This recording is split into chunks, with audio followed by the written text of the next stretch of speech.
Ucapan terima kasih yang setulus-tulusnya saya sampaikan kepada seluruh rakyat Indonesia dimanapun kalian berada atas kelulusan sejarah Bung Karno tersebut. Ucapan terima kasih juga saya sampaikan kepada Presiden Prabowo Subianto yang telah merespon surat pimpinan MPR RI terkait tindak lanjut pemulihan nama baik dan hak-hak Bung Karno sebagai Presiden Republik Indonesia.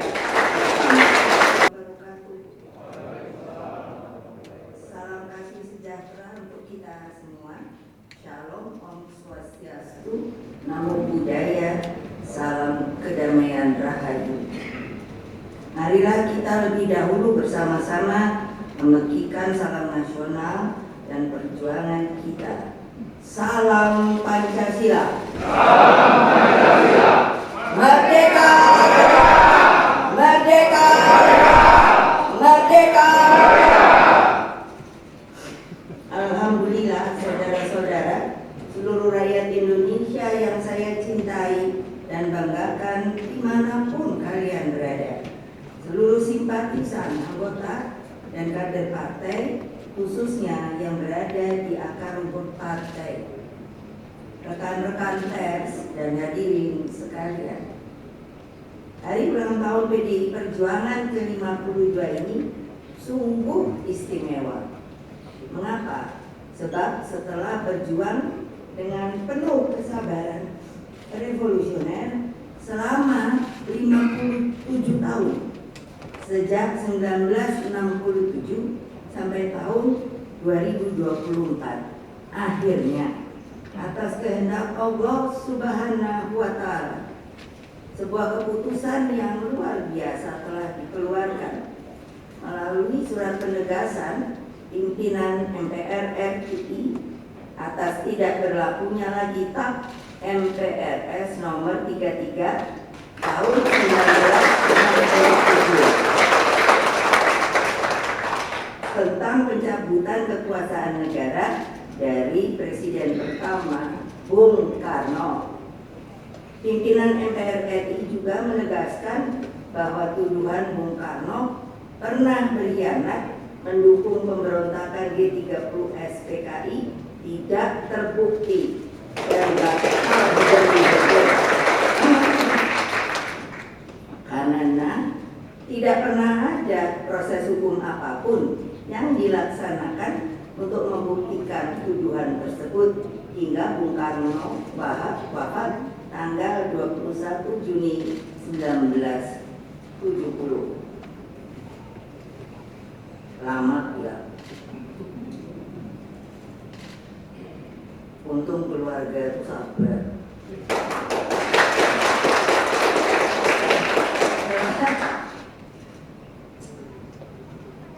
Jangan kejadian gini lagi. Tapi kalau memang salah harus salah. Ini namanya politisasi. Saya atas nama pribadi, keluarga Bung Karno, dan juga keluarga besar Partai Demokrasi Indonesia Perjuangan mengucapkan terima kasih yang sebesar-besarnya kepada pimpinan dan seluruh anggota MPR RI periode 2019-2024. Kita ketahui bahwa MPR itu adalah singkatan dari Majelis Permusyawaratan Rakyat. Jadi adalah penjelmaan seluruh rakyat Indonesia. Karena itulah juga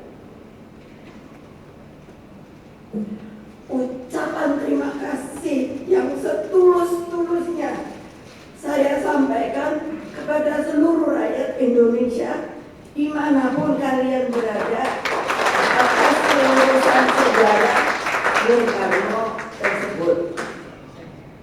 Ucapan terima kasih juga saya sampaikan kepada Presiden Prabowo Subianto yang telah merespon surat pimpinan MPR RI terkait tindak lanjut pemulihan nama Soekarno sebagai Presiden Republik Indonesia.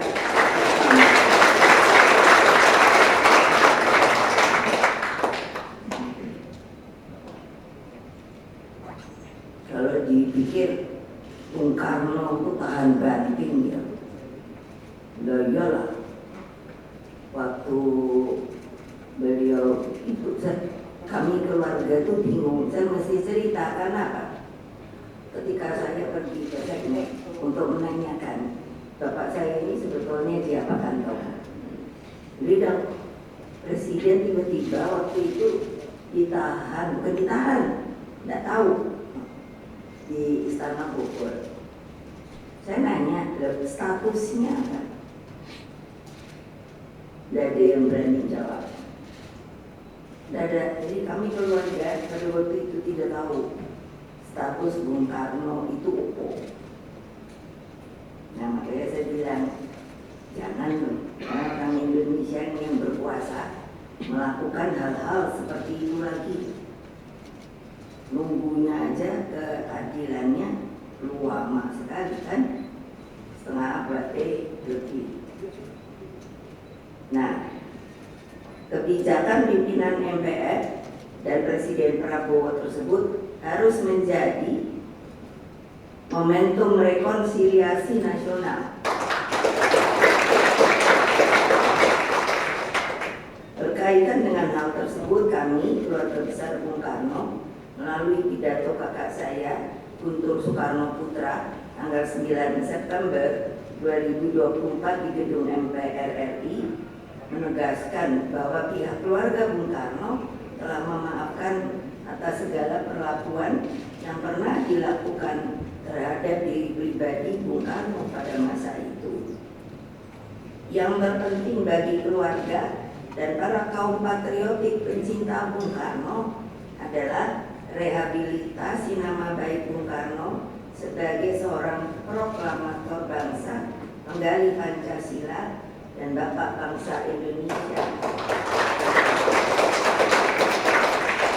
Jadi dengan demikian kita sebagai partai ideologis yang mengikuti yang namanya ajaran, ide, hal-hal yang telah begitu banyak diberikan kepada bangsa dan negara ini oleh beliau, kita artinya tidak perlu takut-takut lagi, tidak perlu sembunyi-sembunyi lagi untuk membicarakan hal-hal yang telah beliau sampaikan dari sejak muda sampai wafatnya, yang namanya ide dan lain sebagainya, yang nanti saya akan bacakan berupa rangkuman dalam buku dan lain-lain pidato, sehingga dapat diajarkan, dipelajari kembali.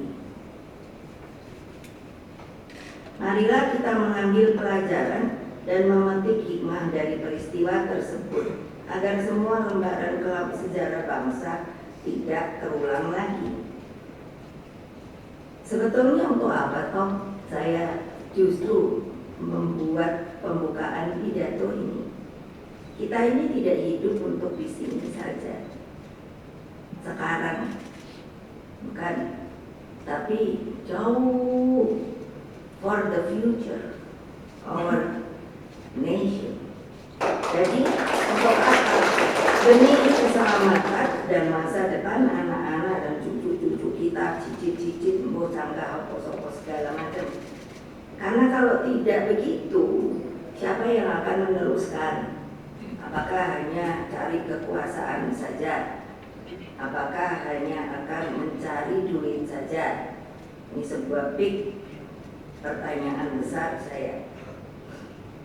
Pewarisan ini bukan hanya sekadar untuk anak cucu kita, namun bagaimana Indonesia mencapai kejayaannya dan abadi sepanjang masa.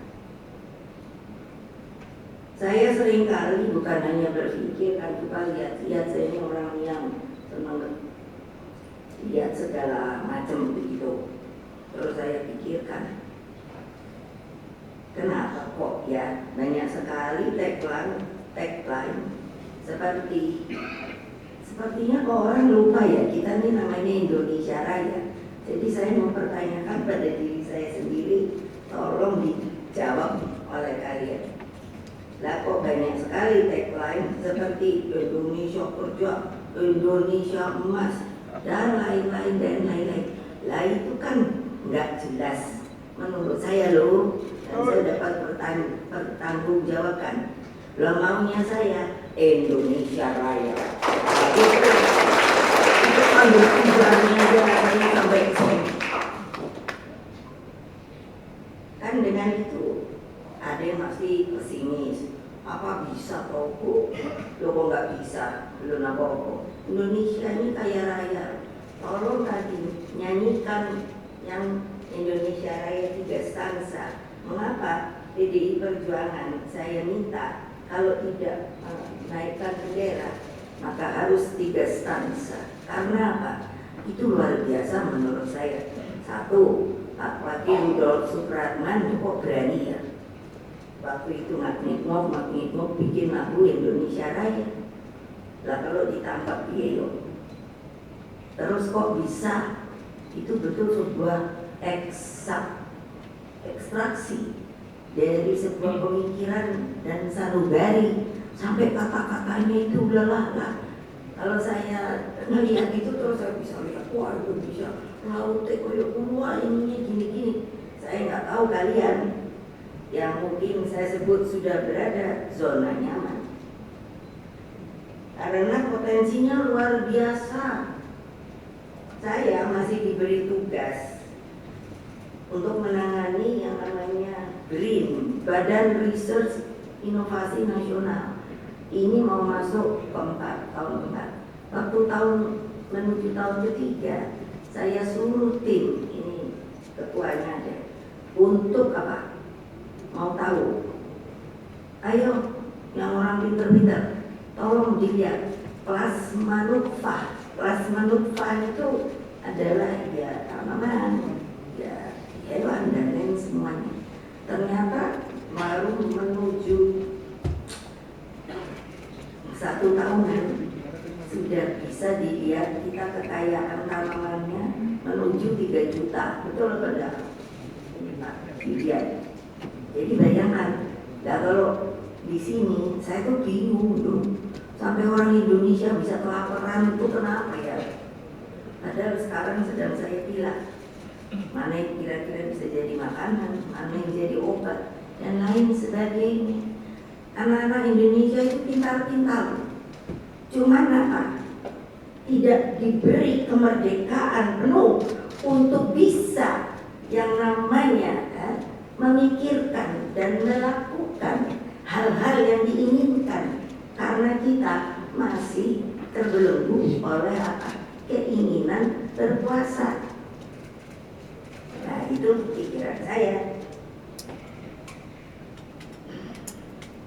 Jadi dengan demikian kita ini harus memiliki pijakan tentang siapa dan dari mana kita, juga pijakan tentang sejarah yang benar yang telah membentuk bangsa Indonesia. Hadirin sekalian, keseluruhan ide dan pemikiran Bung Karno bertitik tolak dari cita-cita untuk Indonesia dan dunia. Keseluruhan pemikiran Bung Karno telah membentuk Indonesia. Cermati saja, nah ini yang barusan tadi duluan saya katakan. Cermati saja tulisan dan pemikiran beliau sebagaimana terdapat dalam Indonesia Menggugat, Mencapai Indonesia Merdeka, Penemuan Kembali Revolusi Kita, Jalannya Revolusi Kita buat kurung anak perempuan, Sarinah, Sosialisme ala Indonesia dan lain-lain. Demikian pula gagasan beliau berkaitan dengan Trisakti, persaudaraan Asia Afrika, membangun tata dunia baru, dan masih banyak yang lain. Bayangkan, ini kan diumpat, disembunyikan waktu zaman Orde Baru. Tanya orang, kalau saya ketemu terus kalau tahu saya anak Bung Karno, terus bilang Mbak, panggilnya Mbak, saya memberikan sesuatu boleh enggak? Ya apa dulu dong, saya bilang. Tahu di bawah itu orang tua buku tak kecil ini. Ini saya simpan loh. Tahu-tahunya apa? DPR itu tulisan kumpulan tulisan Bung Karno di bawah bendera revolusi. Terus kok Bapak masih bisa nyimpan itu kenapa? Gimana? Saya simpan di hubungan. Luar biasa menurut saya. Untung nggak hancur. Karena apa? Ini yang membuat menurut saya rakyat Indonesia itu masih terpuruk, tidak bisa mengekspresi, memikirkan, lihat apa terus dipikirkan, mencoba dikreasikan. Nah, seperti tadi lihat tarian, saya kan langsung kalau boleh gitu terus langsung ikut-ikut nari. Karena saya dari 5 tahun disuruh bapak saya nari 5 macam. Jadi saya tahu tarian ini, tarian Jawa, tarian Sunda, Sumatera, Bali. Gitu loh. Apa? Untuk tahu bahwa Indonesia ini sangat luar biasa. Budaya, seninya, kearifan lokalnya. Lah kok terus waktu Orde Baru kita itu hanya diberi sebuah frame. Saya tuh sampai suka pusing mikirin loh. Ini bener orang Indonesia yang bener ki koyo apa toh? Kok kayak gini dulu. Takut. Terus kayak apa ya kalau orang Jawa tuh disebutnya doro-doro gitu dulu apa namanya? Feodal itu nggak dibuang, masih ditungguin gitu. Kalau orang Jawa kan saya dapilnya itu Jawa Tengah 35 kabupaten kota. Wah keren nggak? Apa? Waduh, jadi saya kuping terbiasa. Kalau orang Jawa bilang gini, kalau ditanya apa gitu ya, terus ingge, nah gitu. Tapi terus ada lagi apa ingge. Nah itu lain lagi loh Pak Sugidi. Jadi saya terbiasa langsung saya ngerti kalau mau ingge, wah ini sih rasanya menuju negatif nih gitu. Tapi kalau ingge gitu, nah itu positif gitu. Coba saya ada dengerin, siapa yang mau dengerin? Coba toh. Terus gini-gini, Orde Baru maaf bunga. Kan tadi udah dimaafkan tuh sama keluarganya bunga. Makanya saya mau ngomong maaf, beri maaf. Di luar negeri beginian ini, aduh dicari orang. Saya ini sampai ditanyain, nanti dibilang saya sombong, loh. Sampai saya kecipratan kan dari bapak saya. Loh, profesor aja saya 3, kaget dewi. Loh, kenapa nggak profesor yo? Saya belajarnya di mana? Nanti dipikirnya saya jual beli lagi. Sudah begitu, apa lagi? Honoris causanya ini mau nambah lagi. Sekarang udah 11, masih mau ditambah berapa lagi ya? Yang tahu Pak, Basarah mana dia tuh? Nambah berapa lagi tuh? Tuh kan? Saya tapi nggak bayar loh, karena banyak sekarang kan yang beli ya.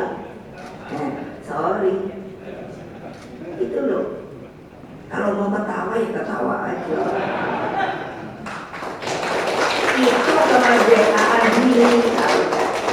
Makanya kalau lihat Ibu Mega, kan banyak yang bilang Ibu Mega ini loh, kok diem aja gitu. Loh memang saya ngambil posisi selalu gitu. Timbang aku marah-marah gak jelas, lebih baik saya ngomong jelas gitu. Oh ya lebih baik. Diam aja, lo ngomongin gue gini, bodoh amat gitu.